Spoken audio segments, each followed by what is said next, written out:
तो दोस्तों welcome back, बहुत बहुत स्वागत है। Welcome back once again. तो दोस्तों जैसे मैं अभी बता रहा था कि भारत में लोकतंत्र सिर्फ कुछ लोकतंत्र का वैसे व्यापक अर्थों में, व्यापक क्षेत्रों में एक व्यापक अर्थ होता है, लेकिन आज हमारा जो लोकतंत्र है वो सिर्फ राजनीतिक तक सिमट के रह गया है, या कुछ मुद्दों तक, या कुछ पार्टियों तक, कुछ परिवारों तक, या कुछ व्यक्तियों तक सिमट के रह गया है। उनके जो कुत्सित, निकृष्ट और क्षुद्र स्वार्थ होते हैं उन तक ही हमारा लोकतंत्र सिमट के रह गया है। और मैंने ये भी कहा था कि लोकतंत्र का मतलब आज जो रह गया है वो 50% जनता जो वोट देती है उसी को लोकतंत्र कहा गया है। और उस 50% में भी अधिकांश जो लोग आते हैं वोट डालने, वो सिर्फ कुछ पैसों के खातिर, कुछ लोभ लालच प्रलोभन की खातिर उनको लोभ लालच और प्रलोभन दिया जाता है। दारू बांटी जाती है, कुछ मटन चिकन 200-400 रुपये बांटे जाते हैं, राशन बांटी जाती है, और उसे ही लोकतंत्र कहा जाता है। तो लोकतंत्र का मतलब राजनीति रह गई है। राजनीति का मतलब होता है चुनाव, चुनाव का मतलब होता है धंधा, धंधे का मतलब होता है पैसा, पैसा का मतलब होता है ऐशो आराम, पद प्रतिष्ठा, और वो भी कुछ किए बगैर, सिर्फ कॉरपोरेट लॉबी से और ठेकेदारों से, माफियाओं से, भ्रष्टाचारियों से हाथ मिलाओ और बैठे बैठे आपकी राजनीति चलती रहेगी। और आप फिर उसके लिए सत्ता सियासत को बरकरार रखने के लिए, उसको बचाए और लगातार बनाए रखने के लिए जायज़ और नाजायज़ तरीकों को अपनाना। तो यही रह गया है। मैं पहले भी बता चुका हूँ, फिर दोबारा बता रहा हूँ, पर्दे के पीछे से कौन इस देश को चला रहा है आज़ादी के बाद से। क्योंकि राजीव दीक्षित जो हुए हैं बड़े चिंतक हैं, उनके संदिग्ध मौत हो गई थी। किसी ने कहा उनको मारा गया, किसी ने कहा उनको धोखे जहर दे के पॉइजन दिया गया। अब क्या हुआ हम नहीं जानते हैं, ये अलग से चर्चा का विषय है। लेकिन उन्होंने एक बार कहा था कि जो योजना, पंचवर्षीय योजनाएं हैं, या फिर पंचवर्षीय योजनाओं के अलावा भी जो बजटीय आवंटन है, जितना पैसा आज़ादी के बाद दिया गया, अगर उसका आकलन किया जाए तो उस हिसाब से भारत के प्रत्येक हाईवे सोने का होना चाहिए था। इतना अरबों खरबों खरबों खरबों, नील पद्म, महापद्म, महाशंख, इतना पैसा आवंटित हो चुका है योजनागत रूप से भी और बजटीय आवंटन के रूप में। आपको पता है इस साल का जो बजट हुआ है, अंतरिम बजट जिन्हें कैसे हैं, लेखानुदान भी कहते हैं, कई नामों से जाना जाता है, वो तकरीबन 45-46 लाख करोड़ का था। तो ये पैसे जाते कहाँ हैं, ये पैसे कहाँ जाते हैं, ये मैंने आपको बता दिया था। आपको पहले भी बता दिया था कि राजीव गांधी ने खुद ही कहा था कि जैसे ये रिलीज होते हैं मंत्रालय से तो वहीं से भ्रष्टाचार शुरू हो जाता है, और अगर 1 रुपया यहाँ से जाता है तो वो धरातल पे सिर्फ 15 पैसे ही का ही यूटिलाइज हो पाता है, बाकी सारी भ्रष्टाचार की भेंट चढ़ जाता है।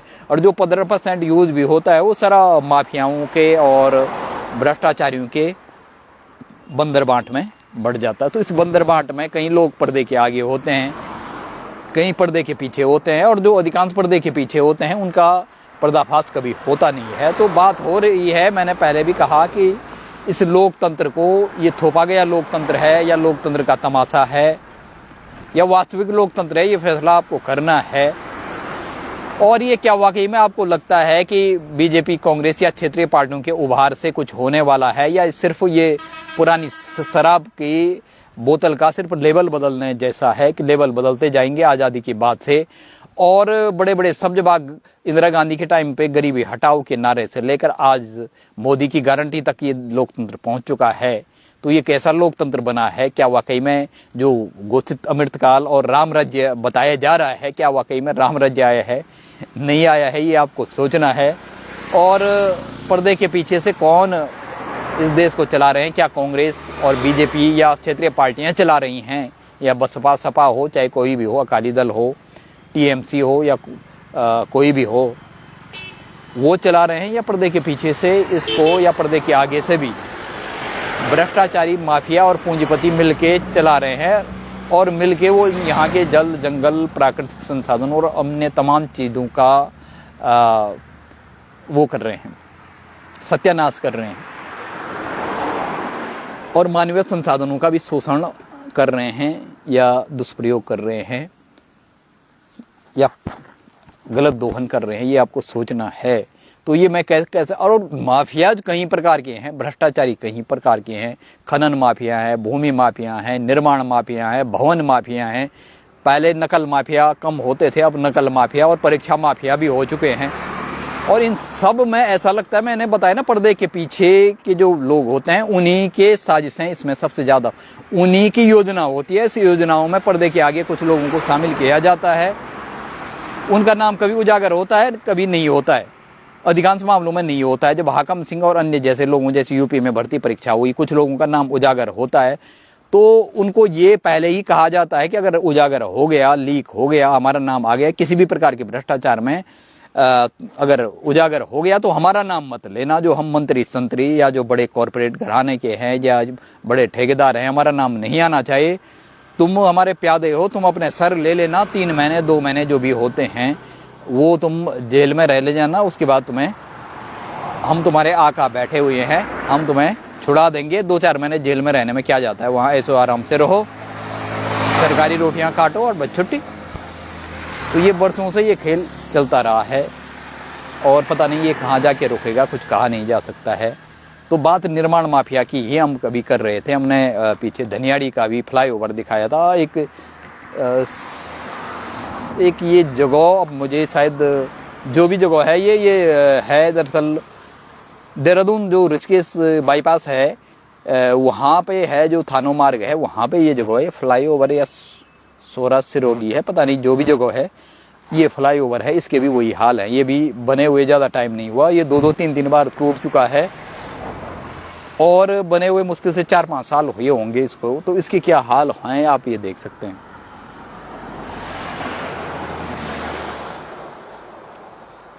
और ये डैमेज कंट्रोल किस तरह से किया गया है ये देख लीजिए। ये जो डैमेज कंट्रोल किया गया है इसी में 1-2 करोड़ रुपए घुस गए होंगे। और ये फ्लाईओवर कम लागत से नहीं बनते हैं, ये करोड़ों की लागत से बने हैं। और ये जितने फ्लाईओवर देहरादून और उसके आसपास के क्षेत्रों में हुए हैं, ये त्रिवेंद्र सिंह रावत के कार्यकाल में ये फ्लाईओवर ज़्यादातर बने थे, बीजेपी के कार्यकाल में शुरू किए गए थे। जो सत्य, धर्म, कर्तव्य निष्ठा, अलाना फलाना दुनिया भर की दुहाइयाँ जो लोग देते हैं, उन्हीं के कार्यकाल में हुए थे। तो ये देख लीजिए आप, ये किस प्रकार से यहाँ डैमेज कंट्रोल कैसे, ये देख लीजिए आप गड्ढे, और फ्लाईओवर कैसे दरक रहा है ये देख लो आप। इससे ज़्यादा क्या हो सकता है।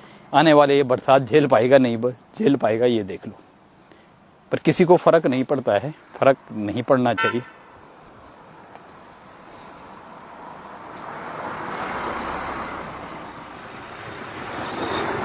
ये देख लीजिए आप, आपको मैं थोड़ा गाड़ियों का आवाजाही है यहाँ पे, तो इस बरसात को ये शायद मुश्किल ही झेल पाएगा ये। और ये सिर्फ यहीं पे ऐसे दृश्य नहीं है, ये तो ये देख लीजिए आप क्या हालात हो रखे हैं। ये 2-4 साल में ऐसे क्या हो जाता है। ये निर्माण कार्य सिर्फ दिखाने के लिए, जनता को भ्रमित करने के लिए किए जाते हैं कि आप तो खाना परोस लिया है। बात वही होती है कि आपके लिए खाना परोस लिया है, लेकिन उस खाने की गुणवत्ता क्या है, वो नकली है, असली है, मिलावटी है, ये किसी को पता नहीं है। ये देख लीजिए आप, ये खाना पूर्ति के लिए इसको ऐसा जैसे बोलते हैं ना कि किसी पे वो लगाते हैं ना, कपड़े पे कोई बोलते हैं टल्ला लगाते हैं, कपड़े पे स्टिकर लगाते हैं ना, वो जैसे डैमेज कंट्रोल और चेक एंड बैलेंस के लिए वही स्थितियाँ।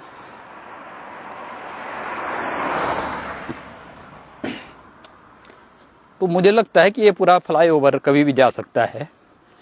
और ये जानबूझ के, मैं बता तो रहा था आपको, जानबूझ के ऐसे निर्माण कार्य किए जाते हैं ताकि ये टूटें, दरकें, ढहें और बार बार इनको बनाया जाए और इसी में करोड़ों अरबों रुपये का स्वाहा हो जाए। जनता को दिखाने के लिए तो हाँ जी, हमने फ्लाईओवर भी बना दिए, सड़कें भी बना दी, ऑल वेदर भी बना दिया, पुनर्निर्माण, नवनिर्माण, रिनोवेशन, रिकंस्ट्रक्शन सब कुछ कर दिया, लेकिन इसकी क्वालिटी क्या है, प्रोडक्टिविटी क्या है, वो किसी से, उससे कोई लेना देना नहीं। अगर कोई आवाज़ उठाता है तो उसकी आवाज़ को दबाने के लिए तमाम प्रकार के प्रोपेगेंडा, और जिनके लिए वो आवाज़ें उठाता है उन्हीं को उनके विरोध में खड़ा करने के लिए लगातार प्रयास किए जाते हैं। इसलिए ऐसी स्थिति में भी आपने किसी को नहीं छोड़ा है। देश के सत्ता सियासतदानों ने, रहनुमाओं ने, कार्यकर्ताओं ने, नुमाइंदों ने, कि वो कहीं विरोध भी कर पाएँ। कोई विरोध भी कहीं किसी हाशिए पे करता है तो उसको और ज़्यादा हाशिए पे धकेल दिया जाता है। एक स्थिति ऐसी आती है कि हाशिए के बाद उसको हमेशा के लिए ही दुनिया से भी विदा करने की साजिशें, षड्यंत्र किए जाते हैं। जैसे बहुत सारे देश के जो, चाहे वो सुभाष चंद्र बोस हों, चाहे वो श्यामा प्रसाद मुखर्जी हों, चाहे राजीव दीक्षित हों, जब सच्चाई के लिए आवाज़ उठती है तो उनकी आवाज़ दबाने के लिए उनको लोभ प्रलोभन दिए जाते हैं। जब आवाज़ें नहीं दबती हैं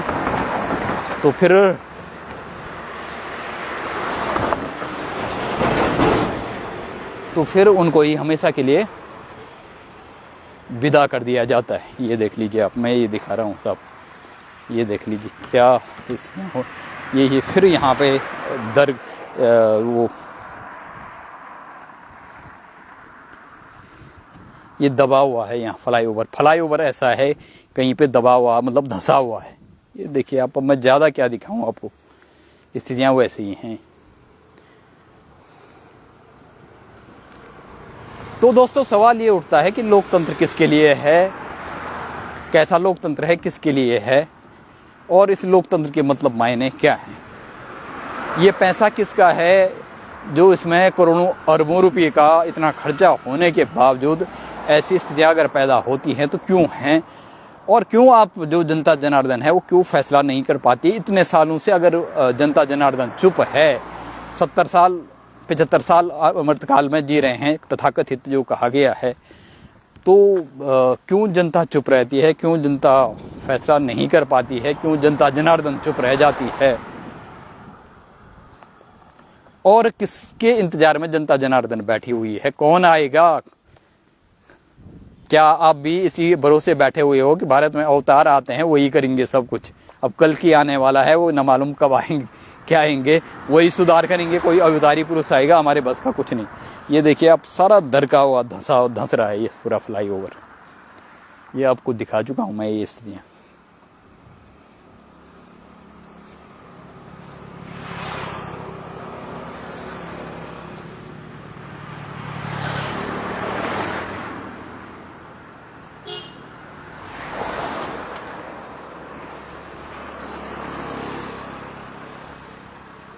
ये देख लीजिए क्या हालात बन रखे हैं। ये यहाँ नीचे भी देख लीजिए आप। तो दोस्तों चलते चलते एक सवाल और उठता है, क्या लोकतंत्र संवर रहा है, लोकतंत्र बिखर रहा है, क्या हो रहा है, क्या लोकतंत्र ढह रहा है, लोकतंत्र संवर रहा है, सज रहा है, या बिखर रहा है, या ढह रहा है। आपको तय करना पड़ेगा, सोचना पड़ेगा। और जैसी मैंने आपको स्थितियां दिखाई, मैं ये पहली बार नहीं दिखा रहा हूं, मैं पहले भी दिखा चुका हूं इस वीडियो। जब ये इसमें ढहा नहीं था, दरारें ही पड़ रही थी, तब भी मैंने वीडियो बनाया था। हालांकि वो अकाउंट ही डिलीट कर दिया गया, बंद कर दिया गया, जो भी है साइबर क्राइम के तहत, या जो भी इन लोगों ने तमाम आवाज़ें दबाने के लिए जो भी काम किए जाते हैं जनता की आवाज़ को, और जो लोकतंत्र की आवाज़ को, क्योंकि लोकतंत्र का जो तीसरा स्तंभ होता है वो होता है मीडिया। और लोकतंत्र के मतलब मायने क्या होते हैं मैंने बताया, एक दो संवैधानिक रूप से जो भी कहा गया है जनता के लिए, जनता से और जनता के द्वारा। और दूसरे मायने में कहा जाता है लोकतंत्र को सत्य न्याय समता और निष्पक्षता पर आधारित। तीसरी चीज कहा गया है लोकतंत्र में समग्र, समावेशी और सतत विकास। अब आप लोग कहेंगे समग्र, सतत और समावेशी विकास क्या है। समावेशी का विकास का मतलब होता प्रत्येक आदमी का विकास हो, प्रत्येक परिवार का हो, प्रत्येक, ऐसा नहीं कि एक आदमी अरबों खरबों की प्रॉपर्टी, अभी अंबानी देख लो आप, जो उनके बॉलीवुड भांड से लेकर देश भारत के तमाम लोग जा रखे हैं और बंदरों की तरह नाच रहे हैं। उस अंबानी ने 1000 करोड़ से ज़्यादा खर्चा किया है शादियों में। तो कुछ लोगों के पास खरबों रुपये हैं, और वो इसलिए हैं, वो बैठे बैठे क्योंकि वो सरकार के साथ शामिल हैं और सरकार को हिस्सा देते हैं, जो सत्ता सियासतदान हैं। सरकार नहीं कहेंगे, जो सत्ता सियासतदान हैं, पार्टियां हैं, मंत्री संतरी हैं, उन्हीं की सरकार भी होती है। उनको वो चुनाव लड़ने के लिए पैसे देते हैं, वो अपनी सत्ता सियासत को बरकरार रखने के लिए पैसे देते हैं, वो उन सांसदों और विधायकों की खरीद फरोख्त के लिए पैसा देते हैं। अभी चंडीगढ़ मेयर चुनाव में क्या हुआ ये आपको पता ही है, ज़्यादा बोलने की ज़रूरत है नहीं। उसके अलावा अभी हिमाचल प्रदेश में भी खेला होने वाला था, बिहार में क्या खेला हुआ। उसके अलावा बिहार के साथ साथ अगर बात करें तो एमपी में आपको पता है, मध्य प्रदेश में क्या खेला हुआ कमलनाथ की सरकार को गिराने के लिए। और अन्य भी जगहों पे ये पहली बार नहीं है या पहला मौका नहीं है, ये खेला बरसों से होता आया है और बरसों तक होता रहेगा। तो इस तमाशे में मुझे लगता है कि आप कहाँ खड़े हैं वाकई में, क्या आप भी तमाशबीनी हैं? और अगर आपको लगता है आप तमाशबीन हैं तो आप बड़े मुगालते में हैं, बड़े धोखे में हैं, क्योंकि आप तमाशबीन हो सकते हैं डायरेक्टली, प्रत्यक्ष रूप से, लेकिन अप्रत्यक्ष रूप से आप ही इस भी हो, लेकिन सत्ता सियासत हो उसके। तो समस्या ये है कि कौन किसका तमाशा देख रहा है, कौन तमाशबीन है और कौन तमाशबीन और तमाशे के ऊपर खड़ा है। ये सोचने वाली बात है, ये देखने वाली बात है। तो ये जो फ्लाईओवर भी है, ये ऐसे निर्माण माफिया का ये ज्वलंत उदाहरण है, जीवंत उदाहरण है कि भारत में किस प्रकार से भूमि माफिया, भवन माफिया, जंगल माफिया, खनन माफिया और उसके बाद भर्ती माफिया, नकल माफिया और ये नया निर्माण माफिया, नया नहीं है, ये पुराना ही है। निर्माण माफिया, नकल माफिया नया है, नया शब्द हो चुका है अब प्रचलित। नए भर्ती माफिया और नकल माफिया जो भी कहेंगे आप, लेकिन ये निर्माण माफिया बरसों से यहाँ पे काबिज है। तो इसमें सभी स्तरों पे सभी की भागीदारी होती है। इसमें जेईई भी मिले होते हैं, इसमें बड़े मंत्री संतरी भी मिले होते हैं जिनको सबसे ज़्यादा हिस्सा जाता है, और इसमें निचले स्तर के कर्मचारी भी मिले होते हैं जिनको लास्ट में अगर उजागर हो गया भ्रष्टाचार तो उनको ही फेंका जाता आगे से कि हाँ अपने सर ले ले, मैंने ही किया सारा कुछ, और 2-4 महीने जेल रह ले, उसके बाद हम छुड़वा देंगे आपको। जैसे कि उत्तराखंड में हुआ भी है। इसी धाकड़ धामी, तथाकथित धाकड़ धामी ने, सरकार ने उसको जेल में भी डाला और 2-3 महीने बाद बरी भी हो गया, वो भी और तमाम अन्य लोग भी जो भी। और अफसोस की बात है कि उत्तराखंड पुलिस के, जो कि लोकतंत्र की शपथ देते हैं, जनता के अपने कर्तव्य और उत्तरदायित्व, उस पुलिस के बहुत सारे कर्मचारी और अधिकारी उसमें शामिल पाए गए हैं। उत्तराखंड के मित्र पुलिस के भी यह हालात हैं। तो इस देश में चल क्या रहा है, क्या चल रहा है, ये समझ से परे है। ये लोकतंत्र को धंधा बना दिया गया है, लोकतंत्र को राजनीतिक स्वार्थों का धंधा बना दिया गया है, या आस्था और धर्म को भी, आस्था को आडंबर और धर्म को भी धंधा बना दिया गया है। यही सब इस देश में चल रहा है और ये कब तक चलेगा और जनता जनार्दन कब तक इंतजार करेगी? क्या ये इंतजार खत्म होगा? क्या और इंतजार करेंगे कि हम आज़ादी के 50 साल स्वर्णिम दौर मनाने के बाद, स्वर्ण जयंती मनाने के बाद, 75वें साल में अमृतकाल भी हमने मना दिया है, उसके बाद हम डायमंड जुबली यानी हीरक जयंती मनाएंगे? 100 साल का इंतजार करेंगे आप? क्या 100 सालों का इंतजार है या इंतजार खत्म होगा? ये फैसला जनता जनार्दन को ही करना है। और मैं ग्राउंड जीरो से आपको दिखा रहा हूँ देहरादून के ये हाल है। देखो आप, राजधानी देहरादून के 4 धाम मार्गों के भी आप देख लो, अब बरसात में क्या हाल होने वाले हैं। वहाँ रोडें कैसी बनाई गई है, वो एक तरफ से बन रही हैं और करोड़ों अरबों रुपये की है 4 धाम सड़क परियोजना, जो कि गंगोत्री, यमुनोत्री, केदारनाथ, बद्रीनाथ को। केदारनाथ में पुनर्निर्माण के नाम पे क्या हो रहा आप सभी जानते हैं।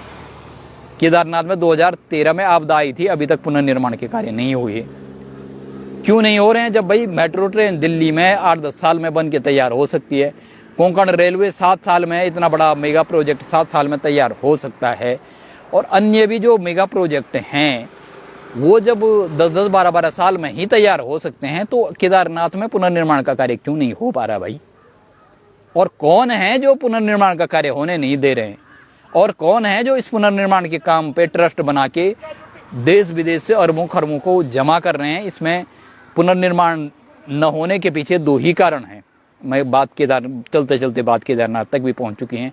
केदारनाथ में पुनर्निर्माण न होने के दो कारण हैं। एक तो अगर पुनर्निर्माण वहाँ जिस दिन खत्म हो गया, उस दिन जो सरकार ने ट्रस्ट बना रखी है, केंद्र सरकार ने, उसमें पैसा आना बंद हो जाएगा। भाई लोग पैसा क्यों देंगे? अभी तो देश विदेश से जो NRI हैं, चाहे जो भी हैं, पूंजीपति हैं, वो इसलिए पैसा दे रहे हैं कि केदारनाथ या बद्रीनाथ में निर्माण कार्य हो रहा है, या गंगोत्री यमुनोत्री में निर्माण कार्य हो रहा है, इसलिए या पुनर्निर्माण आपदा के बाद पुनर्निर्माण नवनिर्माण हो रहा है, इसलिए पैसे दे रहे हैं। लेकिन अगर जिस दिन ये होगा कि पूरा हो चुका है काम, क्यों पैसा देंगे? तो लगता है कि हमारे राजनीतिक सत्ता सियासतदान हैं, मंत्री संतरी हैं, जो भी है, नौकर, वही चाहते हैं कि ये काम जल्दी पूरा ना हो, इसके नाम पे पैसे आते रहेंगे। ये कोई अपनी जेब का पैसा नहीं लगा रहे हैं उसमें, ये उन्होंने ट्रस्ट बना रखा है, जैसे PM केयर फंड होता है, वैसे ही केदार बद्रीनाथ पुनर्निर्माण के नाम पे ट्रस्ट बना रखा है सरकार ने ही, और उसमें देश विदेश से नाम जो भी लोग, नामी गिरामी हस्तियां हैं, कॉरपोरेट लॉबी, वो सब पैसा देते हैं। आम आदमी भी पैसा देता है उसमें। जो आम एक बंदा अमेरिका में, दुबई में कहीं जॉब कर रहा है या सेटल है, उसे क्या पता वहाँ क्या हो रहा है? वो तो दे रहा है कि ठीक है, साल का मैं $500 दे देता हूँ, $200 दे देता हूँ। लेकिन अब सवाल ये है कि जो उस ट्रस्ट के नाम पे अरबों खरबों पैसे आ रहे हैं, वो किस प्रकार से ठिकाने लगाए जा रहे हैं, ये सवाल उठता है। कहाँ जा रहे हैं वो अरबों खरबों रुपये जो आ रहे हैं? पहली बात तो ये है कि इसलिए केदारनाथ में हो, बद्रीनाथ में हो, या कहीं और भी हो, पुनर्निर्माण के काम इसलिए पूरे नहीं हो। लेकिन हम सिर्फ सत्ता सियासतदान या मंत्री संतरियों को दोषी नहीं मानते। इसमें दूसरा कारण, जो स्थानीय स्तर के कुछ पूंजीपति और व्यवसायी हैं, वो भी अड़ंगा डालते हैं, क्योंकि उन क्षेत्रों में बहुत सारे लोगों ने अतिक्रमण कर रखा है। जिसके 4 कमरे की जमीन है, उसने सरकार के कर्मचारियों अधिकारियों की मिलीभगत से वहां 50 कमरे बना रखे हैं। और ये संज्ञान केंद्र सरकार को भी नहीं है, किसी को रिकॉर्डों में दर्ज है ही नहीं, लेकिन वो अवैध रूप से उन्होंने अतिक्रमण करके अरबों खरबों कमा रहे हैं। तो उनका भी ये है कि अगर पुनर्निर्माण होता है जल्दी, तो हमें फिर जो हमारे 50 कमरे हैं, हमारे हिस्से पे 6 ही कमरे आएंगे, इसलिए छोड़ो। जो वहाँ के चुनिंदा, चाहे वो 10 ही हैं, 20 ही हैं, चाहे बद्रीनाथ में है, गंगोत्री में है, केदारनाथ, कहीं भी हैं, चाहे वो 10 पूंजीपति हैं, 15 पूंजी, वो खुद नहीं चाहते हैं पुनर्निर्माण का कार्य हो। जो सत्ता सियासतदान है, मंत्री संतरी हैं, नौकरशाह हैं, बहुत चुनिंदा, वो तो चाहते ही नहीं है, क्योंकि ट्रस्ट के नाम पे पैसा आता रहेगा। दूसरा, स्थानीय जो पूंजीपति हैं, बड़े तथाकथित जो हैं, वो भी नहीं चाहते हैं कि यहाँ पुनर्निर्माण काम जल्दी हो, क्योंकि पुनर्निर्माण होगा तो फिर उन्होंने जो अवैध अपनी बस्तियां बसा रखी हैं, होटल के 10-10, 20-20, 40-40 कमरे फालतू बना रखे हैं, सरकारी जमीन को कब्जा के सेंचुरी इलाके में, बायोस्फीयर या फॉरेस्ट रिजर्व क्षेत्र में, उनका हो जाएगा धंधा हमेशा के लिए बंद।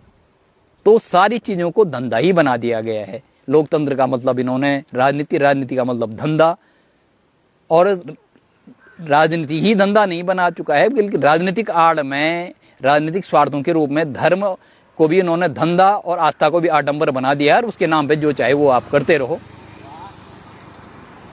तो सवाल ये है कि कौन ये पर्दाफाश करेगा, कौन खड़ा होगा? क्या हम दशकों तक, सदियों तक इंतजार करते रहेंगे कि कोई अवतारी आएगा और वो ये काम खत्म करेगा? क्योंकि इसमें भागीदारी सिर्फ 2 मंत्री संतरियों, नौकरशाहों का या सत्ता सियासत से जुड़े हुए नुमाइंदों, कारिंदों, कारकुनों, रहनुमाओं का ही नहीं है। आम आदमी के बीच से जो तथाकथित लोग होते हैं ना, चाहे वो छोटे भैया नेता हों, छोटे भैया ठेकेदार हों, या मैं जो बता रहा हूँ 4 धाम में हो या अन्य जगहों, मसूरी नैनीताल में हो, चाहे यहाँ बसे हुए हैं जिन्होंने सेंचुरी इलाके में अवैध निर्माण कर रखे हैं, बायो इको रिजर्व और बायो रिजर्व क्षेत्र में अवैध निर्माण कर रखे हैं, वो लोग भी इस सिंडिकेट में शामिल हैं, इस स्कैम में शामिल हैं।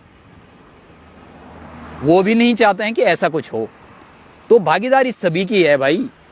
हमारे समाज से निकाले हुए तथाकथित जो पूंजीपति होते हैं या हमारे बीच आसपास ही रहते हैं, वो नहीं चाहते हैं कि सच्चा लोकतंत्र, सही लोकतंत्र बने, क्योंकि उससे उनका फिर भाई पैसे का, पूंजी का और संसाधनों का अगर विकेंद्रीकरण हो गया तो उनके हिस्से क्या रह जाएगा? फिर जो उन्होंने बरसों से और पीढ़ियों से उन्होंने सरकारी जमीनों पे कब्जा करके अवैध निर्माण कर रखे हैं, उनका क्या रह जाएगा? और नेताओं, मंत्री संतरियों को भी, उनको भी हिस्सा जाता, उन्हीं के द्वारा जाता है हिस्सा। ऐसा नहीं है जो तहसील कर्मचारी हैं या जिला स्तरीय जो कर्मचारी हैं, कोई भी हो, सब पैसे खाते हैं उन लोगों से। तो वही बात है, इसलिए भाई परिवर्तन कैसे होगा? छुटभइये नेता राजनेताओं से, नौकरशाहों से मिले हुए हैं, छुटभइये ठेकेदार और उनसे जुड़ी हुई जो छोटी बड़ी कंपनियां होती हैं, अन्य छोटे बड़े ठेकेदार होते हैं, जनप्रतिनिधि होते हैं, वो भी सरकार के झंडे तले खड़े हैं। और बात वही नहीं रुकती है, वही खड़े नहीं हैं, बल्कि जो व्यवसायी हैं वो भी अपने निकृष्ट, क्षुद्र, कुत्सित, संकीर्ण व्यक्तिगत स्वार्थों के लिए वो भी उन्हीं के झंडे के तले और उनकी छत्र छाया में खड़े हैं, क्योंकि उनको पता है कि अगर वास्तविक लोकतंत्र की स्थापना होती है तो हमारे हिस्से क्या आ जाएगा फिर। तो वो इसलिए मैं बता रहा हूँ, ये भ्रष्टाचारियों, माफियाओं, अपराधियों और राजनेताओं का जो ये और नौकरशाहों का जो ये सिंडिकेट है,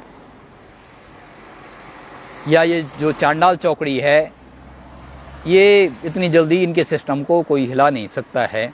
इसके लिए भाई जनता जनार्दन ही है। अगर आप जनता जागरूक, जिम्मेदार और जवाबदेह हो अपने अधिकारों, कर्तव्यों के प्रति, तो वो एकजुट, एक मत हो के एक मंच पे आके वही इस चीज़ का फैसला कर सकती है। लेकिन आज़ादी के बाद हम को भी इस बात करें तो आज तक इंतजार ही हुआ है। कुछ क्रांतियां बीच में हुई, लेकिन अब तो क्रांति करने की स्थिति भी कुछ रह नहीं गई है, क्योंकि लोगों को रहता है कि हम कहीं ऐसा ना हो कि हम आवाज़ उठाएं और हमारे लिए फ्री राशन, फ्री गेहूँ, चावल और जो फ्री थोड़ा बहुत दिया जा रहा है, जैसे बोलते हैं निवाला बोलते हैं ना, भिखारी के सामने, कुत्ते के सामने निवाला फेंकना, ऐसा जो हमें लोभ प्रलोभन दिए जा रहे हैं और निवाला फेंका जा रहा है, रोटी के टुकड़े फेंके जा रहे हैं, वही कहीं वो भी बंद ना हो जाएं। उसके बाद अगर वो बंद हो गए तो हम क्या करेंगे, कहाँ जाएंगे? क्योंकि हम लोगों ने तो अपने पारंपरिक काम धंधे भी छोड़ दिए हैं, खेती छोड़ दी है, अपने जो लघु उद्योग, मंझोले और कुटीर उद्योग है वो भी छोड़ दिए हैं, और या छुड़वा दिए गए हैं, या फिर सत्ता सियासतदानों ने ऐसा माहौल कर दिया है कि बस हम टकटकी लगा के उनकी तरफ ही मदद की गुहार लगाते रहें और उनकी राजनीतिक डुगडुगी और राजनीतिक तमाशे में, लोकतंत्र की तमाशे में तमाशबीन बन के या खुद तमाशा बन के उनके साथ खड़े हो जाएं, ऐसी स्थिति उन्होंने छोड़ दी है। तो बहरहाल आपको ये तय करना है कि ये चुनाव का महापर्व है, चुनावी डुगडुगी, चुनावी रणभेरी, चुनावी शंखनाद और चुनावी उद्घोष हो चुका है और जल्द चुनाव होने वाले हैं लोकसभा के। तो जनता जनार्दन क्या करती है इसमें?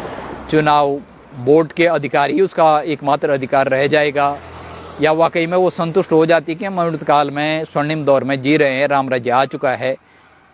और अगर राम राज्य आ चुका है तो क्यों हालात ऐसे हो रहे हैं, ज़मीनी हालात? विश्व के तमाम रैंकिंग में भारत की मोदी सरकार के आने के बाद और रैंकिंग गिर गई है, और ये मोदी सरकार का ही दोष नहीं है, ये कांग्रेस, हमारे जो लोकतंत्र की फाउंडेशन है, यानी पृष्ठभूमि है या नींव ही गलत पड़ी है, गलत लोगों के हाथों डाली गई है, गलत लोगों के हाथों सत्ता की बागडोर रही है। तो ये बरसों से ये खेल खेला गया है। जनता ने विश्वास किया, क्षेत्रीय दलों को विकल्प ढूंढे, कांग्रेस के बाद बीजेपी के इतर क्षेत्रीय दलों को भी मौका। आप 90 का दशक याद कीजिए, क्षेत्रीय दलों का बहुत बड़ा उभार था, क्षेत्रीय दलों को ज़बरदस्त मौके दिए गए, लेकिन उन्होंने भी लोकतंत्र के क्या हाल किए वो आप भली भांति जानते हैं। चाहे वो लालू प्रसाद यादव हो, मुलायम सिंह यादव हो, नीतीश कुमार हो, दक्षिण भारत के तेलुगु देशम हो, जी.के. मूपनार हो, टीएमसी हो, अकाली दल हो, महाराष्ट्र जो राष्ट्रवादी कांग्रेस पार्टी हो, बहुत सारे, असम गण परिषद हो, लोक जनशक्ति पार्टी हो, इतने दल उभरे और सबको मौका दिए गए, लेकिन सब ने बस घूम फिर के, मैं बता रहा हूँ ना, जब व्यक्तिगत, संकीर्ण, क्षुद्र, कुत्सित और निकृष्ट स्वार्थों की का चश्मा और पट्टी आंखों पे बंदी होती है तो आदमी का विवेक खत्म हो जाता है। उसे अपने सिर्फ व्यक्तिगत, संकीर्ण, क्षुद्र और कुत्सित स्वार्थों के लिए भला बुरा कुछ नजर नहीं आता है। तो सभी लोग अपने स्वार्थों के लिए सत्ता सियासत की रोटियां और सत्ता सियासत की मलाई खाने के लिए सत्ता सियासत में शामिल होते रहे। इस उत्तराखंड की ही बात करें, मैं यूकेडी, यहाँ एक दल था जिसके कभी 3-4 विधायक बन गए थे शुरू में, लेकिन वो भी सत्ता से जाके उनके साथ खड़े हो गए, क्योंकि वहाँ पैसा है, प्रतिष्ठा है, पद है, रुतबा है। और ये अन्य क्षेत्रीय दलों के साथ भी हुआ, वो निष्पक्ष रूप से अपनी राजनीति को आगे नहीं बढ़ा सके, उन्होंने राष्ट्रीय पार्टियों में ही अपना हित देखा। क्योंकि मैं बता रहा हूँ ना कि लोकतंत्र का मतलब है राजनीति, राजनीति का मतलब है चुनाव जीतना, चुनाव का मतलब होता है पैसा इकट्ठा करना, पद प्रतिष्ठा और रुतबा बढ़ाना अपना, और अब अपने व्यक्तिगत संकीर्ण, क्षुद्र, कुत्सित राजनीतिक, दलगत और व्यक्तिगत स्वार्थों की पूर्ति करना। तो बहरहाल आप सभी लोगों को फिर से एक बार हम दिखाते हैं ये सारे जो मैं बता रहा था निर्माण माफियाओं ने क्या हाल कर रखे हैं। तमाम प्रकार के माफिया मैंने बताए थे और निर्माण माफियाओं की भी मैंने बात की थी। तो निर्माण माफियाओं ने ये हाल कर रखे हैं राजधानी देहरादून के। और ये सिर्फ इस फ्लाईओवर की बात नहीं है, मियांवाला से लेकर तमाम फ्लाईओवर हैं वो दरकते रहेंगे, बनते रहेंगे और ऐसे टल्ले लगाए जाते रहेंगे उस पर। तो दोस्तों चुनावी साल हैं, लोकतंत्र में आप जी रहे हैं, अमृतकाल में जी रहे हैं। फैसला जनता जनार्दन को ही करना है और वो फैसला कब करेगी। और अब तो स्थितियां ये है मेरे ख्याल से जिस प्रकार से ईवीएम पे सवाल उठ रहे हैं उस हिसाब से तो लगता है कि शायद जनता जनार्दन के हाथ में भी बहुत कुछ नहीं रह गया है। तो फिर बदलाव कौन करेगा, क्योंकि क्रांति भारत में होती नहीं है। अगर होती भी है तो घर घर में क्रांति या सोशल मीडिया में क्रांति होती है घर बैठे हुए, उससे इतर कुछ होता नहीं है। पूरी दुनिया में नए परिवर्तनों की और पूरी दुनिया आगे बढ़ रही है, नए नए परिवर्तन हो रहे हैं, लोग लगातार अपने अस्तित्व के लिए जद्दोजहद और क्रांतियाँ हो रही, लेकिन भारत सुनसान पड़ा है, चुपचाप पड़ा हुआ है। भारत में न तो रूस जैसी क्रांतियाँ होती, न फ्रांस जैसी क्रांतियाँ होती, न अमेरिका जैसी क्रांतियाँ होती हैं, न चीन जैसी क्रांतियाँ होती हैं, कुछ नहीं, न अरब देशों जैसी क्रांतियाँ होती हैं। यहाँ कुछ नहीं होता है या ऐसा माहौल पैदा कर दिया जाता है। तो अब जो ये पर्दे के पीछे से भी चल रहा, पर्दे के आगे से भी चल रहा है, ये खेल कब तक चलता रहेगा ये फैसला आपको करना ही होगा और या फिर इंतज़ार करना होगा या फिर संतुष्ट होना पड़ेगा। आपके सामने भी 2-3 ही विकल्प रह जाते हैं। या संतुष्ट होना पड़ेगा, ठीक है, फील गुड है, बहुत अच्छा है, राम राज्य है, बढ़िया है, हम महान देश सभ्यता संस्कृति के निवासी हैं, हमारे पूर्वज महान थे और जय श्री राम।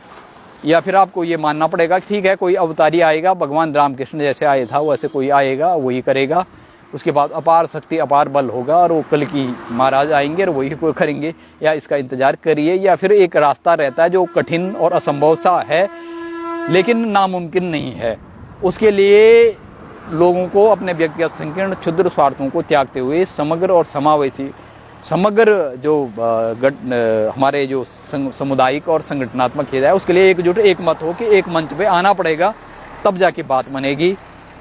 तो ये सवाल जनता के सामने विकल्प हैं, जनता जनार्दन के पाले में गेंद है, वो किस विकल्प को चुनती है या फिर इंतजार करती रहती है। कल परसों में बरसों बीत गए, दशकों बीत जाएंगे या सदियां बीत जाएंगी। बहुत बहुत शुक्रिया, बहुत बहुत धन्यवाद। एक और मुकाम के साथ, एक और मुद्दे के साथ आपसे और नई चीज़ों पे चर्चा होगी और नए लोग होंगे, नए मुद्दे होंगे, नई जगह होंगे। बहुत बहुत शुक्रिया। Thanks a lot for joining us and watching us. नमस्कार।